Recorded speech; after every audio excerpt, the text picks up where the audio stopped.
say, how long of a leash will Jones have?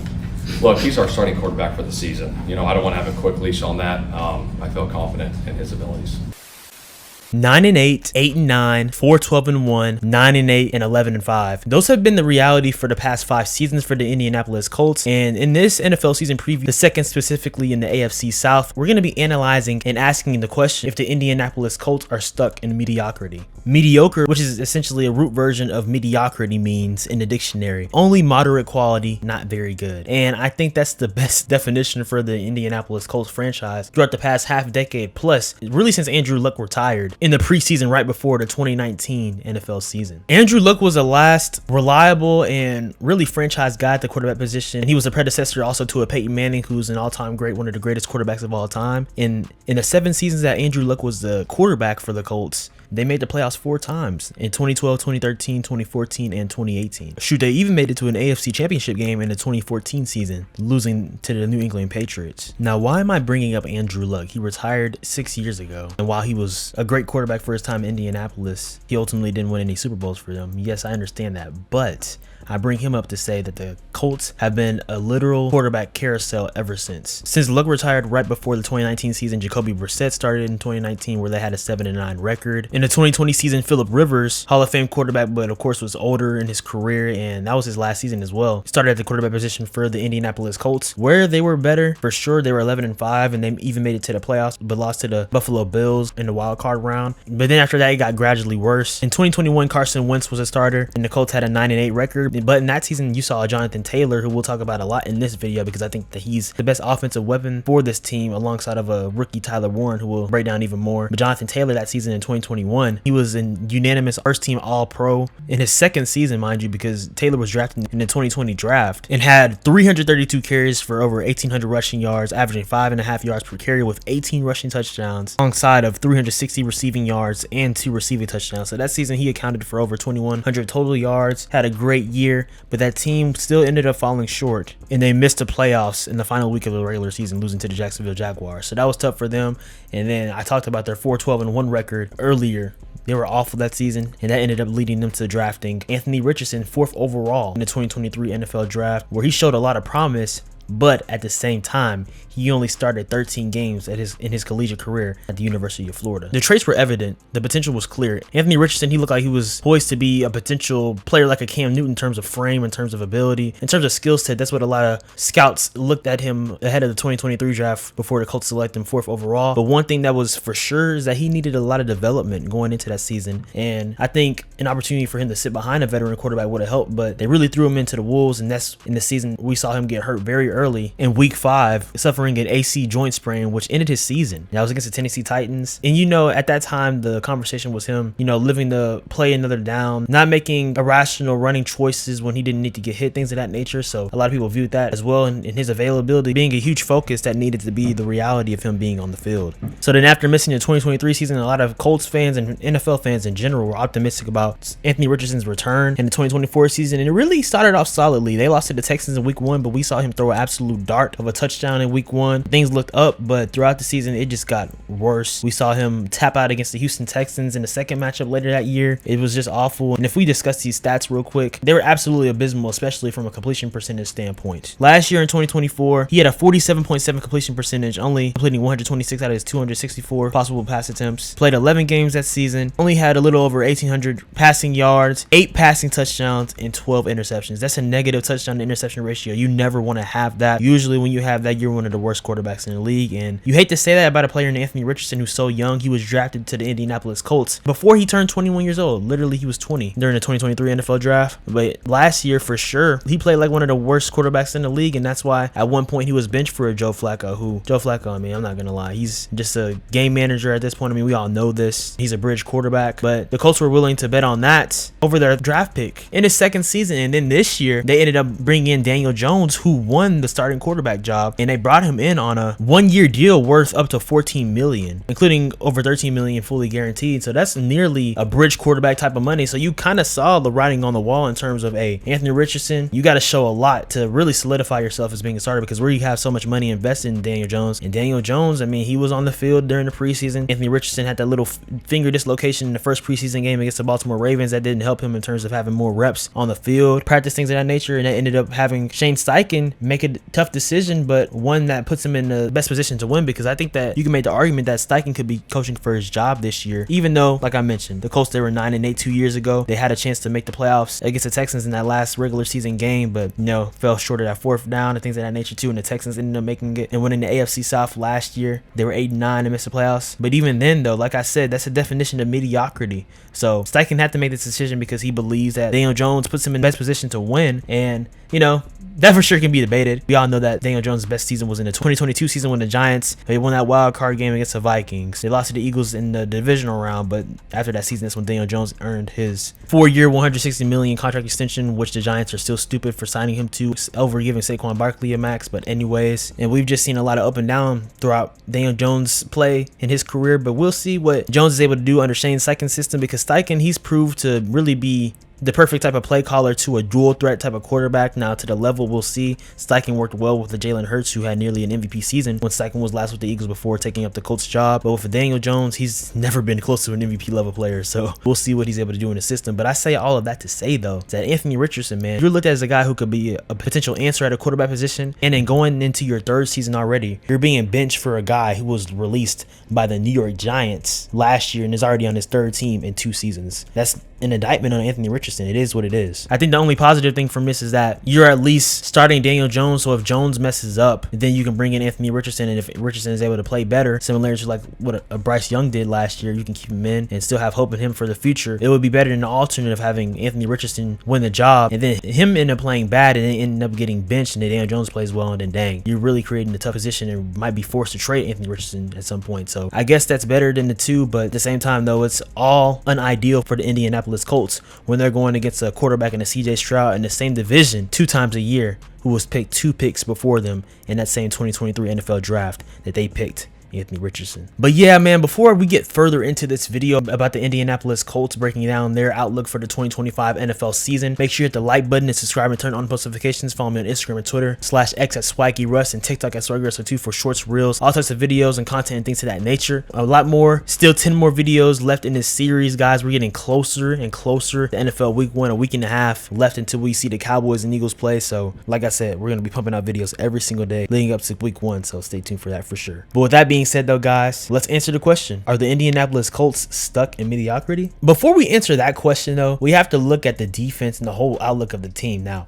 overall, before I switch back to the offense, I want to talk about their defense, because if you know the Indianapolis Colts really throughout Peyton Manning's tenure and also just throughout the past decade plus, even when Matt Eberflus was defensive coordinator there before he took the head coaching job of the Chicago Bears, they were known for being one of the better defenses in the league regardless of their quarterback play. They always put their team overall in best positions to win, and that's why you saw a season like an 11-5 with an older stage Phillip Rivers starting at quarterback, then making it to the playoffs and making it to the wild card round, because that season they ranked 8th in the NFL for total defense and 10th in points per game allowed. And they were also strong against the run, finishing 14th in running yards allowed. And looking even 2021, they missed the playoffs that year, but Carson Wentz was starting at quarterback. They ranked 16th in total defense, 9th in points allowed, and they were 2nd in takeaways as well too. So they had some competent defenses, but it's kind of slipped in the past couple of years. In 2022, which was a putrid year, they only won 4 games. They ranked 23rd in overall defense, and they allowed 25.1 points per game, ranking 28th in the league. And in the previous 2 seasons, in 2023, it was a little bit better. Like I said, they were a game away from making the playoffs and representing the NFC South before the Texans won that final game. They ranked 12th in points allowed, and they also ranked 5th in interceptions, and they were 11th in yards per carry against running backs. So those were some positive stats. But last year, when they were 8-9, it dipped. And it dipped a lot. For the 2024 season, the Colts ranked 29th in total defense, and they allowed over 360 yards per game and finished 24th in the league overall. They were also 23rd in third down defense. In a couple of positive things though, they were 7th best in turnover margin and 12th in yards per pass allowed. But still,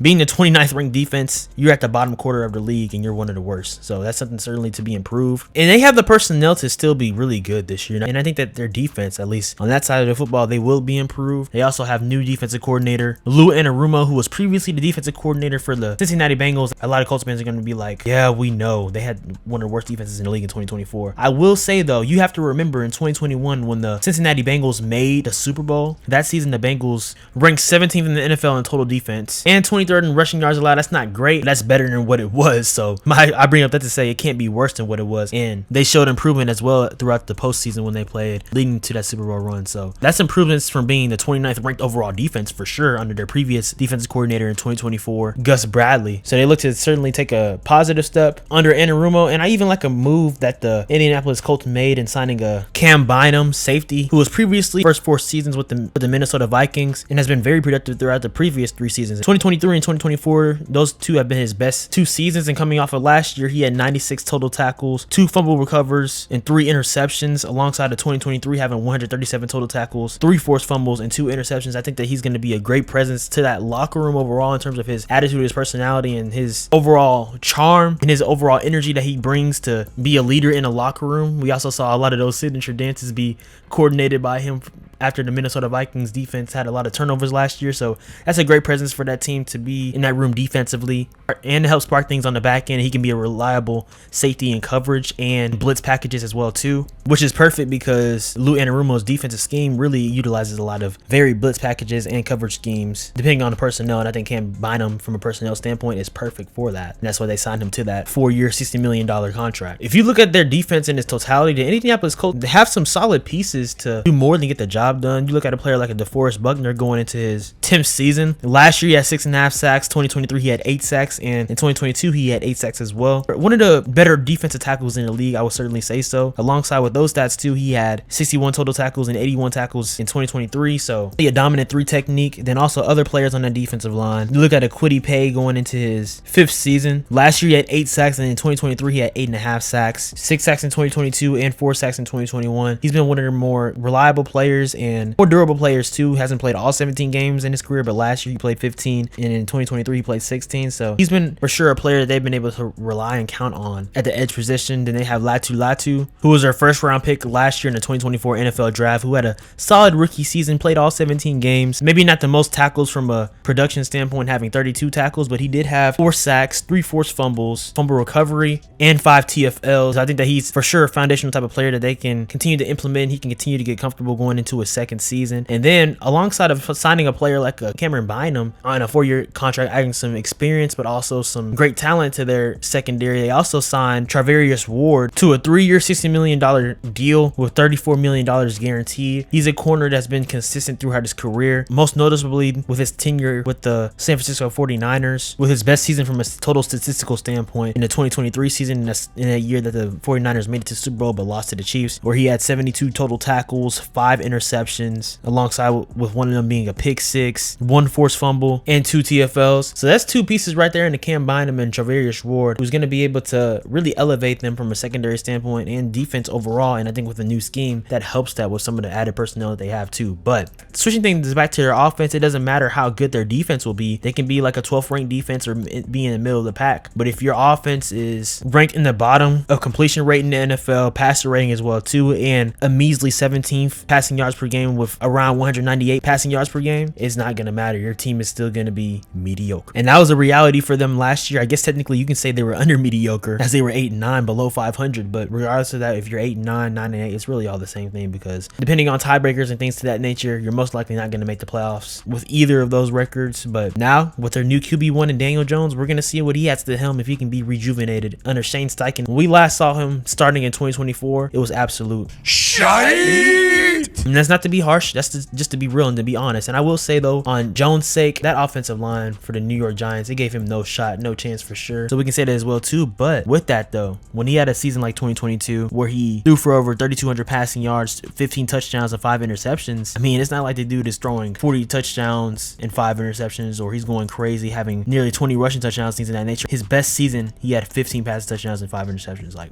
what are we talking about? So I think with the Colts starting him at quarterback, I mean, what does that really change? That just proves and further emphasizes my point that you can make the prediction that they are stuck in mediocrity. Last year was pretty bad too, because I mentioned with Anthony Richardson having an 8 touchdown to 12 interception ratio last season, 2024. Jones really wasn't much better, if we're being real. He had the same amount of passing touchdowns as Jones had 8 passing touchdowns, and he had 7 interceptions, so he nearly got close to a similar rate of a touchdown to interception ratio being in a negative connotation like Richardson's, because like I said, it just wasn't good down there in New York, and he ended up getting released by the Giants. They even had him playing cornerback, I think, something like that. It was speculated at some point. Like, that was just awful. That was a terrible situation. But that's what the Colts are working with right now too, at the quarterback position too. And no disrespect to Riley Leonard, I love really him as a player, as a person, things of that nature too. He's a quarterback 3 for them, for the Colts, and got drafted in this year's NFL draft in the 6th round. But he's also a type of quarterback who isn't great throwing the football as well either. So if Daniel Jones poops to bed, if Anthony Richardson continues to struggle, even your third quarterback as well too, he hasn't proved that he is a great pocket passer as well too. All the quarterbacks in Sykin's scheme right now looks to be utilized as a dual threat type of quarterback, but they aren't necessarily the best passers. So what can you really do there? That's not really a strong suit in that department, which sucks though. But also this could be used to an advantage and really help out at Daniel Jones, because they drafted Tyler Warren in the 1st round of this year's NFL draft, in the 2025 NFL draft with the 14th pick overall. And no disrespect to a Colston Loveland, who was very productive at Michigan last year, and he was the first tight end taken overall before Tyler Warren this year in this year's draft. But I think Tyler Warren was by far in my opinion the best tight end prospect going into this 2025 NFL draft, and he could be a huge reason why this Colts team could be better than mediocre and have a chance to really compete with the Houston Texans, for example, in the AFC South to try to win the division. Because you can look at his production last year in 2024, it was amazing. Before I even get to his stats from a receiving standpoint and things of that nature too, if you look at his tape in his film, he is perfect in 12 and 11 personnel. In terms of a blocking standpoint, he loves embracing being physical in the running game and in the pass game, chipping, things of that nature too. And I think that's going to be perfect from a physicality standpoint to add some toughness to this Colts team, who has, like I said, been very average in previous seasons. After only having a total of 602 receiving yards and 11 receiving touchdowns throughout his first few seasons at Penn State, in 2024, Tyler Warren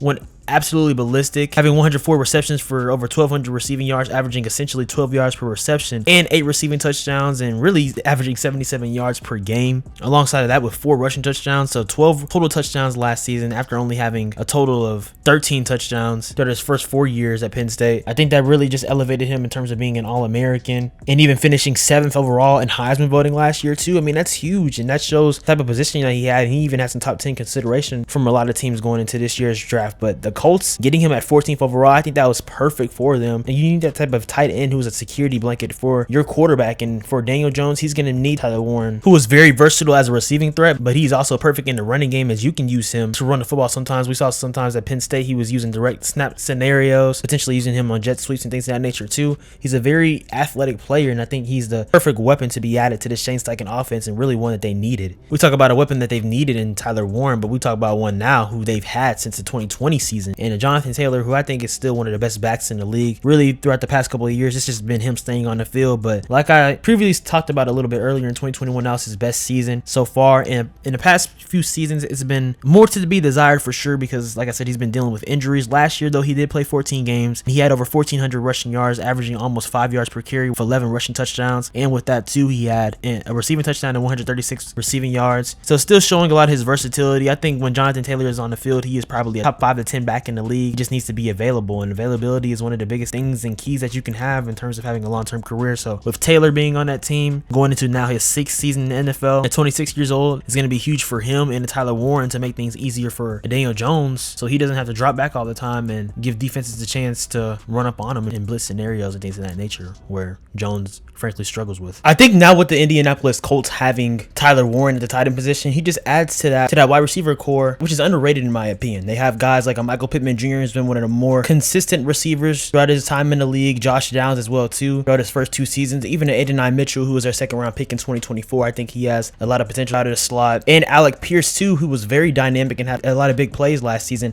averaging 22 yards per reception. So they might not necessarily have a wide receiver 1, but they have a lot of different weapons at the receiver position to really be a great committee and flock of wide receivers. It's just about if Daniel Jones is the right quarterback to get them the football, or will Anthony Richardson emerge being rejuvenized from being on the bench to be able to target his weapons to really add a huge boost to this Colts offense from being mediocre to be one of the more respected offenses in the league. There's not a lot of excuses for this team to continue to be mediocre. So what's going to give throughout the season? Their schedule is also favorable, so that's a good thing for them. They have the 8th ranked strength of schedule in the league, which is a great thing for them in terms of the type of success that they can have throughout the season, but will they have it? We will see. They're playing 6 opponents that made the playoffs in the 2024 season, with the one in the AFC South being the Houston Texans, playing them in weeks 13 and 18. And with that being said, analyzing their schedule, to be honest guys, I think the floor for the Indianapolis Colts is 7 wins and the highest for them is 9 wins. I mean, their schedule, it isn't necessarily the hardest, but when I look at their personnel, and especially really just starts for me at the quarterback position, if for example Anthony Richardson was playing really good football coming off of a dynamic and positive second season and he was starting, then I would feel more optimistic. But with them starting Daniel Jones, I just don't have a lot of trust in it. But if he can have a Sam Darnold type of resurrection to his career and play at a great level, if he can have a great rapport similar to what Darnold and